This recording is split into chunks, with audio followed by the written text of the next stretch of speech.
City India news Telugu. Kalyana Lakshmi మన గౌరవ ముఖ్యమంత్రి రేవంత్ రెడ్డి గారు, ఉప ముఖ్యమంత్రి బండ్లు భట్టు విక్రమార్క గారు ఎట్టి పరిస్థితుల్లో కళ్యాణ లక్ష్మి ఆగొద్దు, ఎన్ని ఇబ్బందులున్నా సరే ఖజానాలో రూపాయి లేకున్నా ఒక్కొక్క రూపాయి జమ చేసి మా ఆడబిడ్డలకు ఇవ్వాలన్న సంకల్పంతో చాలా కష్టాలకు వచ్చి ఇవన్నీ కూడా మీకు అందజేస్తూ ఉన్నాను.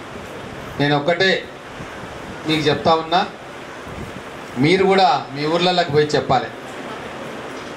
పెళ్ళైన తర్వాత వెంబడే ఒక నెల రోజుల లోపల ఆన్లైన్లో అప్లై చేసుకోండి. ఒకవేళ మీకు అప్లై చేసుకోవడానికి తెలియకుంటే మీకు ఎవరన్నా నాయకులు, కాంగ్రెస్ నాయకులు చాలామంది ఉన్నారు, చదువుకునే పిల్లలు ఉన్నారు, లేదు మీ పిల్లలే చదువుకున్న వాళ్ళు ఉన్నారు, ఇమ్మీడియట్గా అప్లై చేసుకోమని మీరు చెప్పాలి. ఎవరికి కూడా ఒక రూపాయి ఇవ్వాల్సిన పనిలే. ఎవరన్నా మీ దగ్గరకు వచ్చి కళ్యాణ లక్ష్మి నేను ₹1,00,000 ఇప్పిస్తా, నాకు 5,000 10,000 అంటే ఇమ్మీడియట్గా వచ్చి ఆఫీస్లో మీరు కంప్లైంట్ చేయండి. ఎందుకంటే గత ప్రభుత్వంలో దళిత బంధు ఇప్పిస్తామని, అది ఇప్పిస్తామని, ఇది ఇప్పిస్తామని అప్పుడున్న నాయకులు వాళ్ళ కార్యకర్తలు డబ్బులు తీసుకున్నారు పేద వ్యక్తుల దగ్గర. ఇక్కడ మన ముఖ్యమంత్రి గారు ఒకటే మాట చెప్తున్నారు, పేదవాళ్ళు వాళ్ళ దగ్గర ₹1 కూడా మనం తీసుకోవద్దు, మన కార్యకర్తలు కూడా నిక్కచ్చిగా ఉండాలి, సేవ చేయడానికి ఉండాలి, అర్హులకు సంక్షేమ పథకాలు అందాలి అన్న సంకల్పంతో ఉన్నారు. మేము ఎమ్మెల్యేలందరం కూడా అదే ఉద్దేశంతో ఉన్నాం. అందుకే ఎప్పుడన్నా 5 సంవత్సరాలు ఇట్లా పిలుచుకొని ఒక్కొక్కరిని పిలిచి అడిగి ఇచ్చిండ్రా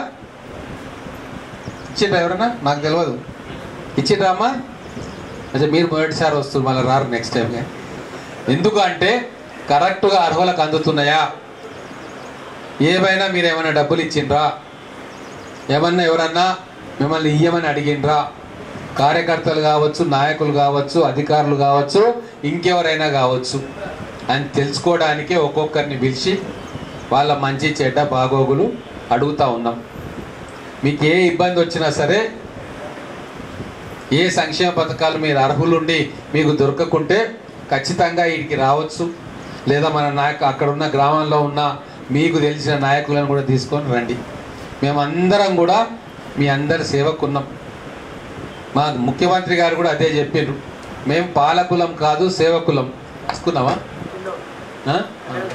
అదే రాసుకున్నాం. అంటే మీ అందరికీ వీలైనంత వరకు మీకు సేవ చేయనీకనే కాంగ్రెస్ ప్రభుత్వం ఉన్నది.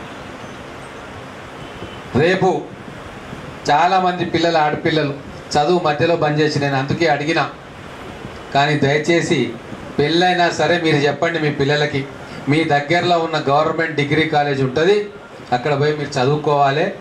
కష్టమైనా సరే, కొంతమంది పిల్లలు ప్రెగ్నెంట్ అన్నారు, నో ప్రాబ్లం, 1 సంవత్సరం అయినా సరే ఖచ్చితంగా డిగ్రీ పూర్తి చేసుకోవాలి.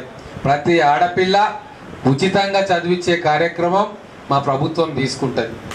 భవిష్యత్తులో డిగ్రీ చదివే పిల్లలకు కూడా అంతో ఇంతో మీకు సపోర్టు చేసే కార్యక్రమం కూడా కాంగ్రెస్ ప్రభుత్వం చేస్తుంది. కాబట్టి మగపిల్లలైనా ఆడపిల్లలైనా 10వ తరగతికో 12వ తరగతికో చదువు ఆపొద్దు. ఖచ్చితంగా మీరందరూ కూడా పిల్లల్ని డిగ్రీ చదివించాలంటే 15వ తరగతి పాస్ చేయాలి. అప్పుడు వాళ్ళకు కూడా నాలెడ్జ్ వస్తుంది, వాళ్ళకి ఎట్లుండాలి బయట అని వస్తుంది.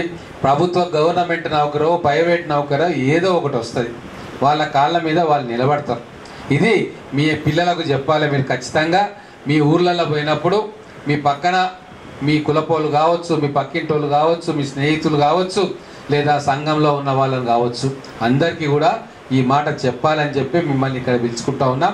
భవిష్యత్తులో ఎప్పుడు ఏ సంక్షేమ పథకం ఉన్నా అధికారులు లిస్ట్ అవుట్ చేసినా, మా నాయకులు లిస్ట్ చేసినా, నేను పర్సనల్గా కూర్చొని ఒక్కొక్కటి వాళ్ళు అర్హులా కాదా అని చెప్పి టిక్ చేసి తర్వాతే ఇస్తా. మీకు ఎవరైనా ఎందుకు చేస్తా అంటే, మిమ్మల్ని ఎవరైనా డబ్బులు తీసుకొని నేను ఇస్తా అని చెప్పి గత ప్రభుత్వంలో చేసినట్టు ఎవరైనా నాయకులు చేస్తే కూడా ఆ బండారం ఈడ బయటపడుతుంది. కాబట్టి మా కాంగ్రెస్ కార్యకర్తలు, నాయకులు ఖచ్చితంగా మీకు సేవ చేస్తారు. ఎవ్వరు కూడా ₹1 కూడా మిమ్మల్ని ఆశించరు, మీకు సేవ చేస్తారు. భవిష్యత్తులో మా సేవ నచ్చితే ఇక మీరు ఎక్కడ వేయాలనో అక్కడ వేసుకుంటారు, అది మీ ఇష్టం. కానీ ఈ 5 సంవత్సరాలు ఏ దళారీ వ్యవస్థ లేకుండా ప్రభుత్వం ఇచ్చే సంక్షేమ పథకాలు మీకు అందాలని చెప్పి ఈ కార్యక్రమం చేసినాం.